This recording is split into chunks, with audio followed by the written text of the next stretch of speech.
नाज़रीन आदाब, मुंसिफ टी में आपका खैर मकदम है। सुनहरा तेलंगाना के साथ मैं हूं आपका मेज़बान इमरान अली बेग। शुरुआत करते हैं सुर्खियों के साथ। कांग्रेस हुकूमत आते ही कहत आने के इल्जामात को चीफ मिनिस्टर ने किया मुस्तरद। रेवंत रेड्डी ने बीआरएस की बयानबाजी पर किया तीखा तबसरा।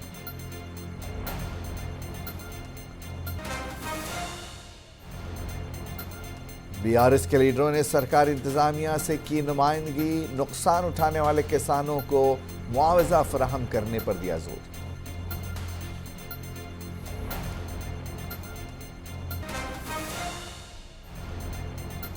और शहर हैदराबाद की विजयनगर कॉलोनी के चौराहे पर मुफ्त सहरी का इंतजाम। मुकर्रम सिद्दीकी नामी नौजवान ने कायम की है मिसाल।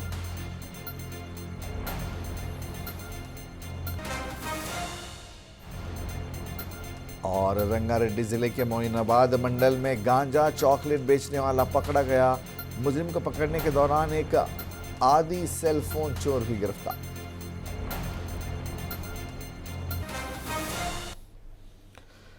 कांग्रेस हुकूमत आते ही कहत और खुश्क साली आने के बीआरएस क़यादत के इल्जामात को वज़ीर आला ने मुस्तरद कर दिया है। इस दिन में बयानबाजियों पर रेवंत रेड्डी ने तीखे तबसरे किए।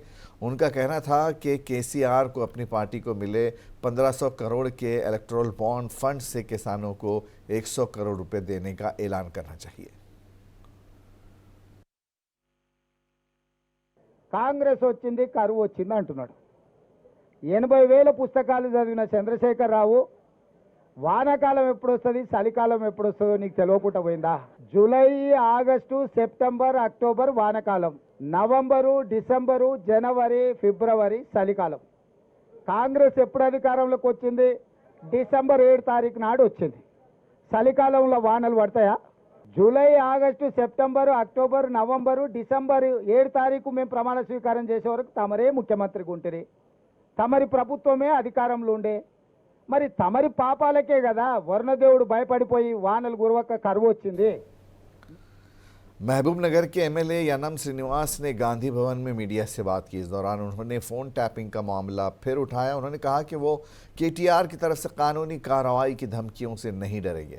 उन्होंने इल्ज़ाम लगाया कि केसीआर और केटीआर अपने अफराद खाना की भी जासूसी करा रहे थे।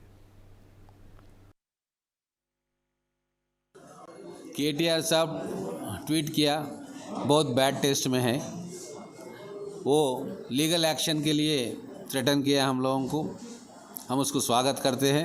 हम तैयार है, जो भी एक्शन वो लेना चाहता है और उसको मुकाबला करने के लिए हम तैयार है। मैं एक सूचना देना चाहता हूँ केटीआर साहब को। तेलंगाना में हर बच्चा जानता है टेलीफोन टाइपिंग का हुक्म ऑर्डर सीएम और डिफैक्टो चीफ मिनिस्टर केसीआर या केटीआर उनके ऑफिस से या उनके नॉलेज से ही हुआ। अपने फैमिली मेम्बर्स को खुद नहीं छोड़ा टेलीफोन टैपिंग में। 2018 से लेके 2023 तक केसीआर कैबिनेट में जितने भी मिनिस्टर्स हैं एक्सेप्ट केटीआर, सब लोग अपने अपने सीक्रेट बात करने का, कारोबार करने का व्हाट्सअप कॉल में कॉल करते थे। नॉर्मल कॉल कोई नहीं करता था। ये सबूत है कि सबका टेलीफोन टैप हो रहा है। वो धमकाने से डरने वाले नहीं हैं हम कि हमारा हुकूमत चल रहा है, उसका हुकूमत नहीं है, उसका हुकूमत रहे। बीआरएस का एक वफ्द आज रियासत के चीफ सेक्रेटरी को पहुंचा। उन्होंने किसानों के बहरान का हवाला देकर हुकूमत के चीफ सेक्रेटरी को एक अर्जदाश्त पेश की और किसानों को दरपेश मसाइल का फौरी तौर पर हल निकालने का हुकूमत से मुतालबा किया। अपोजिशन बीआरएस कायदीन ने कहा कि जिन किसानों की फसलों को नुकसान पहुंचा है 25,000 रुपये फ़ी एकड़ मुआवजा दिया जाए और इमदादी कीमत के अलावा 500 रुपये फ़ी क्विंटल बोनस की अदायगी की जाए।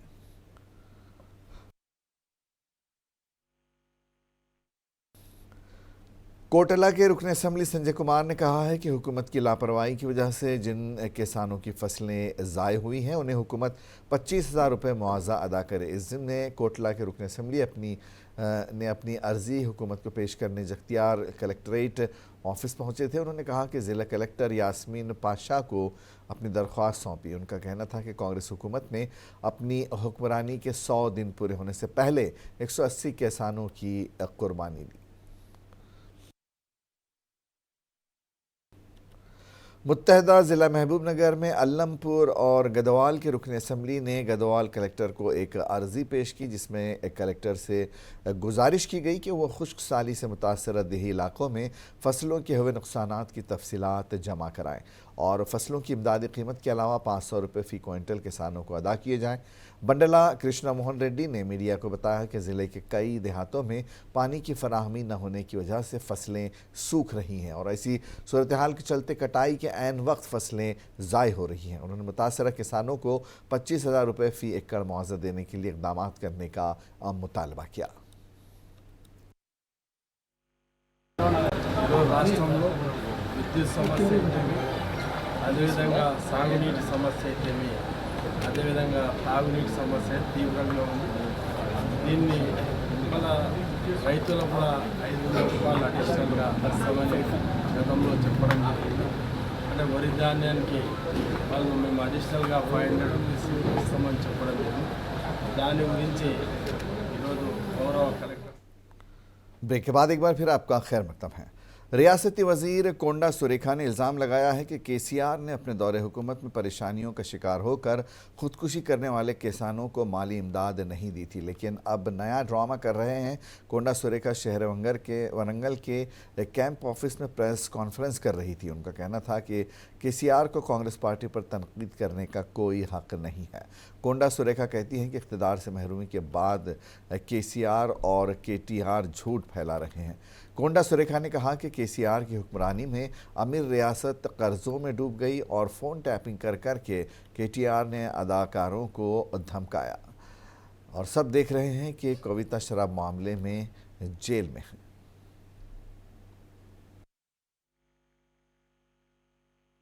ఇప్పటికే మీరు ఎమ్మెల్యే ఎలక్షన్లలో ఓడిపోయారు.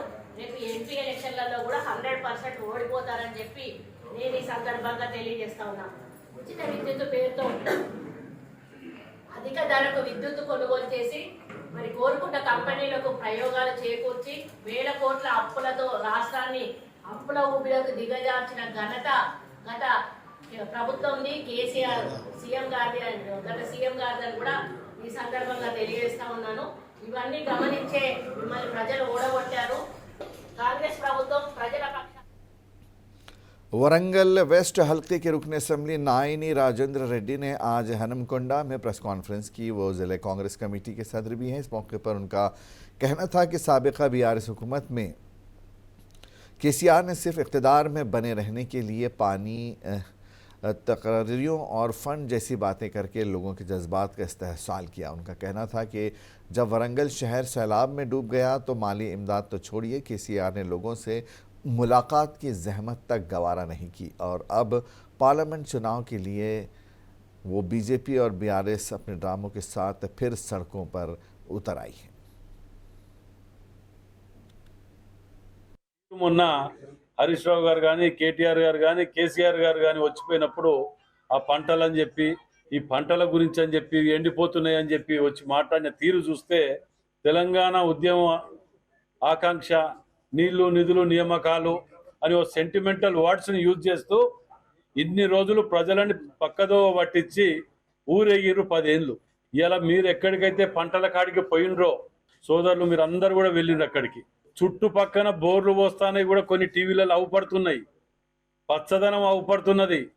కానీ వీళ్ళు सिद्दीपेट ज़िले के हसनाबाद अम्बेडकर चौरास्ते पर सरदार सरवाई पापन्ना की बरसी के मौके पर रियासती वज़ीर पूनम प्रभाकर ने उनकी तस्वीर पर फूल चढ़ाए। इस मौके पर पूनम प्रभाकर का कहना था कि अपोजिशन लीडर तेलंगाना में खुशहाली और किसानों को अपनी सियासत चमकाने के लिए इस्तेमाल कर रहे हैं। पूनम ने कहा कि किसानों के मसाइल के नाम पर यहाँ अब भूख मुजाहिरा कर रहे MP बंडे संजय को दिल्ली में वज़ीर आज़म मोदी के सामने अपना मुतालबा रखना चाहिए। इस दौरान उन्होंने बताया कि ज़ात पात पर मबनी मरदमशुमारी कराने के अलावा रियासत में गरीब और कमज़ोर तबकों की तरक्की के लिए 17 कॉरपोरेशन कायम किए गए हैं। పార్లమెంట్ సభ్యుడు బండి సంజయ్కి ఇప్పుడు రైతుల బాధ యాదికొచ్చింది. అటొక పక్క కేసీఆర్ గారు, ఇటొక పక్క ఈయన. నేను అడుగుతాను, నిజంగా మీరు దీక్ష చేసే బదులు ఈ దీక్ష ఢిల్లీలో చేయమని చెప్తాను నరేంద్ర మోడీ గారు ముందట. కేంద్ర ప్రభుత్వం, రాష్ట్ర ప్రభుత్వం అభ్యర్థిస్తుంది మిమ్మల్ని. ఈ రాష్ట్రంలో రైతులకు ఇబ్బంది కలుగుతూ ఉంది. గత వర్షాకాలంలో మన వర్షాలు పల్లె, నీటి ఎద్దడి ఉంది, గ్రౌండ్ వాటర్ పడిపోయింది. దాన్ని కూడా కాంగ్రెస్ కలుగు తెచ్చిందనే విధంగా మాట్లాడే వ్యక్తులకు కనీస జ్ఞానం కలగాలని కోరుతూ ఈ యొక్క రైతులను ఆదుకోవడానికి కేంద్ర ప్రభుత్వం నుంచి సహకారం చేసే విధంగా బండి సంజయ్ దీక్ష అక్కడ చేయమని। अप्रैल की 13 तारीख को KCR चियोड़ला में एक बड़े अवामी जलसे में शरीक होंगे। साबिक वजीर सविता इंद्र रेड्डी ने चियोड़ला के MP उम्मीदवार कासानी ज्ञानेश्वर, मुदिराज MLA काले याद्य ए पुडी गांधी, प्रकाश गौड़ MLC सोराभी वानी देवी, साबिक MLA के महेश रेड्डी और रियासती कायदीन कार्तिक रेड्डी के साथ फरा इंजीनियरिंग कॉलेज ग्राउंड का मुआयना किया, जहां BRS का जलसे आम रखा जाएगा। यहां इन कायदीन ने जलसेगाह की तैयारियों के हवाले से मुख्तलिफ उमूर का जायज़ा लिया। इसी बीच साबिक वज़ीर और महेश्वरम हल्के के MLA सबिता इंद्रा रेड्डी ने चियोड़ला पार्लिमानी हल्के में तीसरी बार गुलाबी परचम बुलंद करने की लोगों से गुजारिश की है। उन्होंने कहा कि KCR ने चियोड़ला इलाके की पायदार तरक्की के लिए राह हमवार कर दी है। सबिता इंद्रा रेड्डी के मुताबिक 111 GO को मनसूख करने और पालामोर रंगारेड्डी प्रोजेक्ट की तामीर को आखिरी मरहले तक पहुँचाने का सेहरा BRS हुकूमत को जाता है।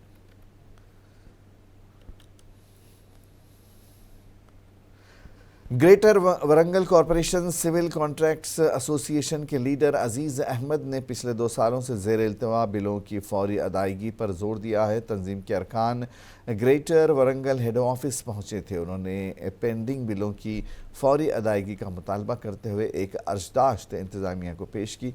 इस प्रोग्राम में आदिल अहमद, देवेंद्र कृष्ण मारूजा के रमेश T राजेश, शरत रेड्डी, G प्रशांत और दीगर ने शिरकत की।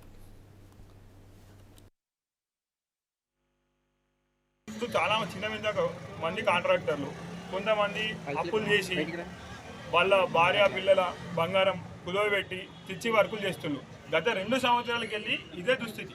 మేము ఇవాళ రావడానికి మెయిన్ రీజన్ ఏంటంటే ట్యాక్స్ కలెక్షన్ అయింది. ట్యాక్స్ కలెక్షన్ అయినా కూడా డబ్బులు లేవనేసరికి మేము అందరం కాంట్రాక్టర్లం రావడం జరిగింది. నిన్న మొన్న రీసెంట్లీ జరిగిన విషయం ఏంటంటే 2-3 नाज़रीन, दावत इफ्तार से मुतालिक तो आपने ज़रूर सुना होगा और देखा होगा, लेकिन चंद अहले दिल हज़रात ज़रूरतमंदों के लिए दावत सहरी का इंतज़ाम करके सवाब दारैन के मुस्तहिक़ हो रहे हैं। मुकर्रम सिद्दीकी नामी मजलिस के एक नौजवान ने शहर हैदराबाद की विजय नगर कॉलोनी के चौराहे पर मुफ्त सहरी का इंतज़ाम करके एक बेहतरीन मिसाल कायम की है। आज 22वीं सहरी पर हल्का नामपल्ली के रुकन असम्बली मोहम्मद माजिद हुसैन ने इस मकाम का दौरा किया और मुफ्त खिदमात अंजाम देने वाले नौजवानों को तहनीत पेश की। मुकर्रम सिद्दीकी ने बताया कि मुसाफरीन और ज़रूरतमंदों को यकुम रमज़ान से मुफ्त सहरी फराहम की जा रही है और ये सिलसिला ख़त्म रमज़ान तक जारी रहेगा।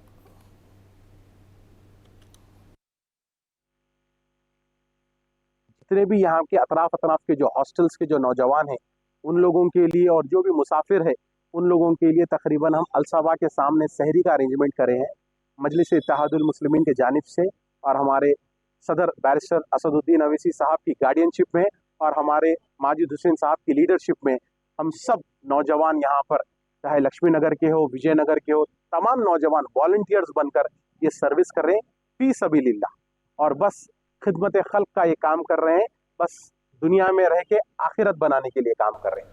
और शहर वक़ाराबाद के एक प्लेग्राउंड में नवाब महबूब आलम खान की जानिब से दावत इफ्तार का अहतमाम किया गया। इस दावत इफ्तार में मेहमान खुसूसी की हैसियत से तेलंगाना असम्बली के स्पीकर जी प्रसाद कुमार ने शिरकत की और उनके हमरा चेवल्ला कांग्रेस पार्टी के MP उम्मीदवार रंजीत रेड्डी, परगी रुकन असम्बली टी राम मोहन रेड्डी, तांडूर रुकन असम्बली मनोहर रेड्डी, वक्फ बोर्ड के चेयरमैन अजमतुल्लाह, हज कमेटी के चेयरमैन अमीर खुसरो पाशा शरीक थे। इसके अलावा इस दावत इफ्तार में शहर वक़ाराबाद और उसके अतराफ़ अखनाफ के कांग्रेस पार्टी कायदीन और मुसलमानों की कसीर तादाद ने शिरकत की। इस मौके पर स्पीकर जी प्रसाद कुमार ने अपने खिताब में तमन्ना जाहिर की कि हम सब अमन अमान के साथ ज़िंदगी गुजारें। इस मौके पर नवाब महबूब आलम खान ने आए हुए तमाम मेहमानों का शुक्रिया अदा किया। रियासती हज कमेटी चेयरमैन सज्जादा दरगाह काजीपेट मौलाना सैयद गुलाम अफजल बियाबानी अल मारूफ खुसरो पाशा ने दरगाह के अहाते में दावत इफ्तार व ताम का अहतमाम किया। तिलावत कुरान पाक से शुरू होने वाले इस प्रोग्राम में हिंदू मज़हब के पुजारियों, चर्च के फादर और सिख मज़हब के पेशवाओं ने शिरकत की। इस मौके पर हल्के वरंगल के रुकन असम्बली नायनी राजेंद्र रेड्डी ने शहर वरंगल की बैन मज़ाहिब रवादारी और गंगा जमनी तहजीब की औलिया इकराम की बुनियादी काविशों का जिक्र किया। समाज में ज़ात पात और मज़हब से बालातार होकर भाईचारगी से रहने की बात कही। आखिर में उन्होंने सबको ईद उल फित्र की मुबारकबाद पेश की। आम चुनाव की मुहिमात के चलते ज़िला मेदक में चेकिंग का निज़ाम पुख्ता दिखाई दे रहा है। यहाँ हवेली घनपुर मंडल के पेट्रोल स्टेशन पर गाड़ियों की तलाशी के दौरान पुलिस ने 5,83,00,000 रुपए नकदी जब्त की। एल्ला रेड्डी के रहने वाले श्रीनिवास कार में मेदक के रास्ते पर जा रहे थे और उनकी कार से रकम बरामद हुई। घनपुर पुलिस स्टेशन पुलिस ने कहा कि लोग नकदी और सोने के जेवर के साथ सफ़र न करें।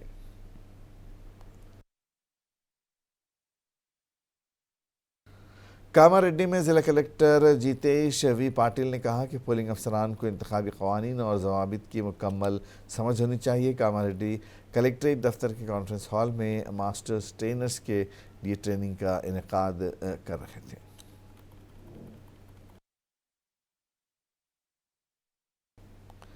SOT राजेंद्र नगर टीम ने मनशियात के खिलाफ बड़ी कार्रवाई की है। रंगारेड्डी ज़िले में मोइनाबाद मंडल के तूल कट्टा गांव के मज़ाफ़ात में गैर कानूनी तौर से गांजा और गांजे का चॉकलेट फ़रोख्त करने वाले बिहार के सौरभ कुमार यादव को पकड़ लिया गया।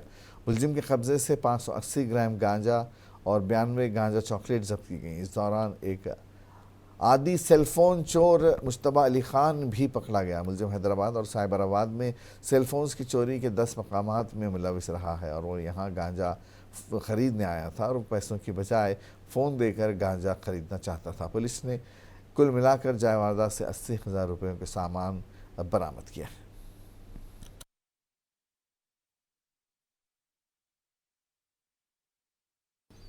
सुनहरा तेलंगाना में आज बस इतना ही। इजाज़त दीजिए। अदा।